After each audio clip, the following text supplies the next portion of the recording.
geek-ly, Kikai Wafra here, and today, pull up the stool and grab something strong because we have got a big one to unpack. We are diving into a buzzword so fresh and so sickeningly corporate that it might just make your glossy mechanical keyboard short-circuit from the cringe. We are talking about vibe coding. Yeah, you heard me right, vibes. So let's lay it on the table. What the heck is this? The term was actually coined by Andre Karpathy, the AI genius formerly of OpenAI and Tesla, back in February. The basic idea is that thanks to these massive new AI models, you don't need to worry about syntax, semicolons, or actually knowing a programming language anymore. You just type what you want in plain English, you describe the vibe of the app you want to build, and the AI writes the code for you. And the big news right now is that the C-suite is absolutely obsessed with it. We're talking Sundar Pichai, the CEO of Google and Alphabet. In a recent podcast, he was gushing about how this is making coding enjoyable again. He compared it to the early days of YouTube or blogging, saying it's going to turn everyone into a creator. Then you have Sebastian Siemiatkowski, the CEO of Klarna. He says he's been vibe coding his own prototypes in 20 minutes flat, so he doesn't have to bother his engineering team with half-baked ideas. And look, I'm gonna play the devil's advocate here for a second. Put down the pitchforks. On paper, this is actually a pretty beautiful vision. This is the democratization of technology that we've been promised for decades. Think about it.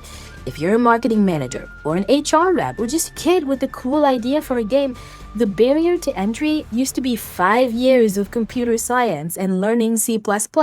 Now, you just need an idea and a prompt. Sundar's comparison to YouTube is actually really smart. YouTube let people who didn't know how to edit film become broadcasters. Vibe coding could theoretically let people who don't know Python build useful tools. That is empowering. It speeds up innovation. If the CEO of Klarna can test an idea in 20 minutes without pulling 3 senior engineers off a critical project, that's technically an efficiency win. It saves time, it saves money, and it lets the idea guys actually build their ideas. But, and you knew there was a but coming, and it's a big one. It's when I started listening to the way these executives are talking about it that I started to get that itch in the back of my brain, because there is a very fine line between democratization and devaluation. And I think we are dancing right on top of it. Here's the BS part. When these executives talk about vibe coding, they're selling you a fantasy where software engineering is just typing sentences into a chat box. They're glossing over the fact that writing the code is actually the easy part. The hard part is architecture. It's security, it's scalability, it's knowing why the code works, not just that it works. When the CEO of Klarna says he's building prototypes so he doesn't have to disrupt his engineers, that sounds nice, but it also screams of hubris. It's the IKEA Effect on steroids. They assembled the bookshelf because the AI cut all the wood and drilled the holes, but now they think they're master carpenters. And let's be real about the motivation here. Sundar Pichai isn't just a fan of the tech, he's a salesman. He's selling Google Gemini.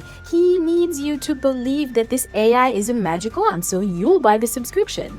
By framing coding as just vibes, they're subtly telling the world that the technical skills developers have spent years honing are becoming obsolete. It's marketing cynicism wrapped up in a power to the people narrative. And my biggest fear? We are going to drown in a sea of spaghetti code. If everyone is vibe coding apps that nobody understands how to maintain, who cleans up the mess when the AI hallucinates a security vulnerability? I'll tell you who. The same poor engineers that the Klarna CEO thinks he's saving time for. They're going to be stuck acting as janitors for the C-suite's hobby projects. Anyway, the article is in the description. Go give it a read. So, geek-ly, you're the judge today. Is vibe coding a genuine revolution that will unlock creativity for everyone? Or is it just a high-tech delusion that lets CEOs play pretend engineer while devaluing the actual work of building software? Let me know what you think in the comments. This is a teaser, not the full rant yet.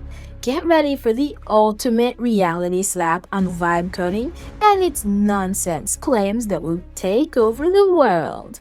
Seriously? Did they actually dare?